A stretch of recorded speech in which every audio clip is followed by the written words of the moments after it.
Hey YouTube, this is Zach with Achilles Financial, and today I'm going to be talking about two stocks in particular that I'm going to be watching for this week as they announce earnings, as well as one specific piece of economic news, which is the unemployment rate, which is coming out this Thursday, and how some of this information can affect A, the broader market, as well as B, what I'm going to be looking to do. At this point in time, we had a very strong week on the markets at the same time that we saw both Google, Amazon, and Facebook, now Meta, all cross the $100 threshold to drop lower by way of the overall market.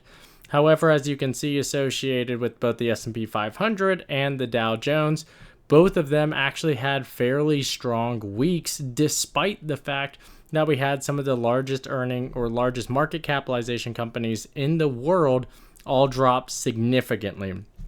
As such, that leads me to have some major concerns associated with the broader market. However, right now we are going to continue to see, I expect, a little bit of a higher growth. And as the market month comes to a close after Monday the 31st, and we head into another week of earnings, as well as an FOMC decision where we're expecting there to be another 75 basis point rate hike here on Thursday, I think we're going to continue to see some negative impacts on the overall market, in particular associated with tech. So in particular, right now, we saw that AMD and NVIDIA both had a very strong week last week. However, we only are still coming up off of those most recent lows. We are by no means back to where we were with AMD over the past year. What that means on a go-forward basis is we've got a few questions that we want to ask. The first of which is going to be, what does revenue and in particular forecast look like on a go-forward basis? The chip industry has definitely been impacted with the result of the current ban on certain products going to China. And we need to ask, are they going to continue to be able to maintain their growth projections? Are they going to be able to showcase their revenue of more than $5 billion? And how does their market share look in terms of their continued blitz against Intel? Intel announced decent earnings. I don't want to say good. I don't think that they were that bad, but they were decent. As such, I expect AMD to announce decent earnings as well, with the question being, what is that forecast? Amazon and Apple both had fairly weak forecasts, and I think that that could continue to impact the chip industry as well. We've got Qualcomm later that week or on Wednesday as well, and I do expect that that's going to be influenced by what we see from AMD as well.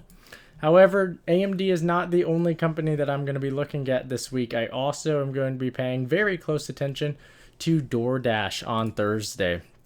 So DoorDash or Dash is going to be another large company as well that will be announcing earnings. There are going to be a number of the pay-to-play groups as well, such as PayPal, such as others, but that does not mean that I'm going to be paying attention to those. Rather, I want to be looking at DoorDash in particular because since the pandemic, we've obviously seen a decent sized drop in at-home orders, which was definitely fueling the growth. The other component is both Uber and Dash continue to bleed money associated with deliveries. I think that the business model is a good concept, but it's definitely not profitable right now. And you continue to see impacts associated with that, whether that's coming from higher cost associated with this gig economy work style, as well as the higher increase of oil prices and the gas associated with that in terms of impacting delivery drivers.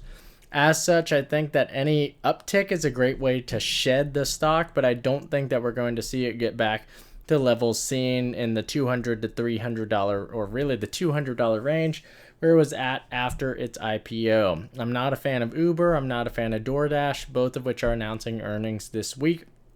And I expect that they're going to continue to bleed large sums of money. And in the event that we're going into a recessionary environment, I don't foresee people going to continue to order a very expensive meal associated with those costs. So those are the two stocks I'm really watching this week. Full disclosure, I'm heavily positioned in my current portfolio for SQQQ, which is an inverse of the NASDAQ 100 QQQ fund. So it's very anti-tech because we had a big run up in tech this last week, and I'm expecting that to come back at some point in time in the near future.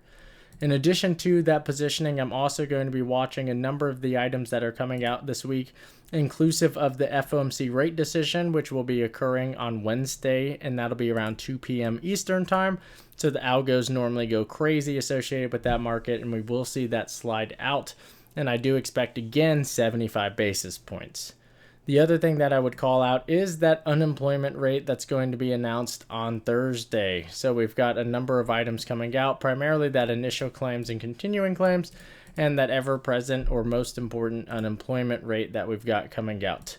So what we're going to be looking for is how that's going to impact the overall market. If we continue to maintain a tight labor market and we continue to maintain overall a beneficial work environment for people, then I do expect rate hikes will continue to increase, and I would expect that to be reflected here on the overall market, along with last week's pretty strong growth in the GDP metrics.